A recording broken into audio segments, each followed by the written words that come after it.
नमस्कार, मैं शिल्पी गुप्ता अपने यूट्यूब चैनल में आपका स्वागत करती हूँ। वो कहते हैं कि खूबियाँ खुद से ढूँढिए क्योंकि खामियाँ बताने के लिए लोग हैं ना। मैं बहुत सारी ऐसी महिलाओं को जानती हूँ जो कहती है जी हम तो हाउस वाइफ हैं, हम तो कुछ नहीं करते।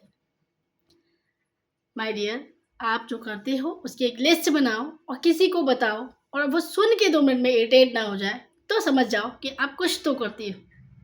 क्योंकि अगर आप दिन की अपनी दिनचर्या किसी को बताने बैठोगी ना 2 मिनट में वो इरिटेट हो जाएगा, तय है। अपनी वैल्यू देखनी हो ना 2 दिन की छुट्टी लेके कहीं चले जाओ, आपको अपनी वैल्यू पता चल जाएगी। अब हम ये शिकायत करते हैं कि हमारी कोई वैल्यू नहीं समझता, लोग कहते हैं ये तो कुछ करती ही नहीं है, ये तो किसी काम की नहीं है, ये तो घर में ही रहती है, ये तो पैसे नहीं कमाते। वो कहते हैं ना कि पैसे कमाना बड़ी बात नहीं है, पैसे बचाना बड़ी बात है। अगर आप घर में एक मेड भी लगाते हो ना तो आपका उसका खर्चा आपको समझ में आया था। अब जो लोग कहते हैं कि हमारी कोई वैल्यू नहीं करता, आप खुद से कितनी वैल्यू करते हो? आप खुद की वैल्यू खुद समझते हो? नहीं। आप कैसे उम्मीद कर सकते हो कि सामने वाला आपकी वैल्यू करे? तो माय डियर, आप घर में हो इसका मतलब ये नहीं है कि आप कुछ नहीं करते, क्योंकि आप जो करते हो ना बहुत लोग नहीं कर पाते या नहीं कर सकते। तो वैल्यू खुद से बनाइए, दूसरों से बनवाने की उम्मीद मत करिए। अपने शौक के लिए मैं तो बहुत सारी ऐसी और लेडीज़ को जानती हूँ जो कहती हैं अरे हमारे ठीक रहने ना रहने से क्या फ़र्क पड़ता है, हमारे स्वस्थ रहने से ना रहने से क्या फ़र्क पड़ता है। परिवार का स्वस्थ रहना बहुत ज़रूरी है, पति का स्वस्थ रहना बहुत ज़रूरी है, बच्चों का स्वस्थ रहना बहुत ज़रूरी है। आई एग्री, बट आपका स्वस्थ रहना ज़रूरी नहीं है, ये किसने बताया आपको? आप परिवार की वो धुरी हैं जिसके ऊपर पूरा परिवार चलता है, चाहे वो पति हो, चाहे वो बच्चे हो, चाहे वो इन लॉज हो, चाहे वो पेरेंट्स हो, चाहे आपसे जुड़ा हुआ कोई भी व्यक्ति हो।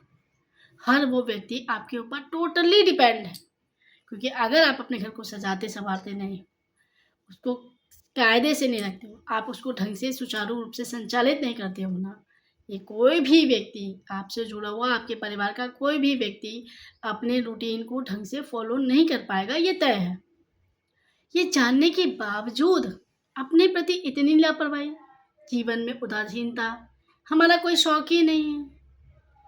कहते हैं कि वो दिल है क्या जिसमें कोई अरमान ना हो, वो दिल ही क्या जिसमें कोई अरमान ना हो, वो शरीर ही क्या जिसमें जान ना हो। जब आप अपने शौक नहीं पूरा करेंगे, जब आप अपनी खुशियों को एंजॉय नहीं करेंगे, छोटे छोटे सेलिब्रेशंस नहीं करेंगे, तो ज़िंदगी बेरंग नीरस हो जाती है। इसीलिए बहुत सारी हाउसवाइफ्स या बहुत सारे जो घर के लोग हैं, गृहिणियाँ हैं, ये हाउसवाइफ शब्द कहाँ से आया?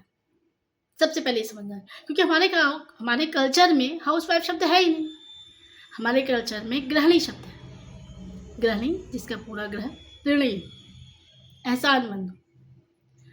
एहसानमंद का ये मतलब नहीं है कि वो आपका धन्यवाद कहेंगे पर डे, आपको वो आपके प्रति जो है कृतज्ञता करेंगे, ज़रूरी नहीं है। वो आपको मानते हैं, आपके ना होने से उनकी दिनचर्या डिस्टर्ब होती है। इसका मतलब है कि आपकी अहमियत है, आपकी वैल्यू है। आप अपनी वैल्यू को खुद से समझिए, खुद से अपनी चीज़ों को जीना सीखिए, खुद से अपने लिए कुछ करना सीखिए, अपने स्वास्थ्य पर ध्यान दीजिए, अपनी दिनचर्या पर ध्यान दीजिए, अपने लुक्स पर ध्यान दीजिए, अपने शौक पर ध्यान दीजिए, अपनी खुशियों पर ध्यान दीजिए। क्योंकि अगर आप खुश नहीं हैं तो परिवार खुश नहीं, अगर आप स्वस्थ नहीं हैं तो परिवार स्वस्थ है।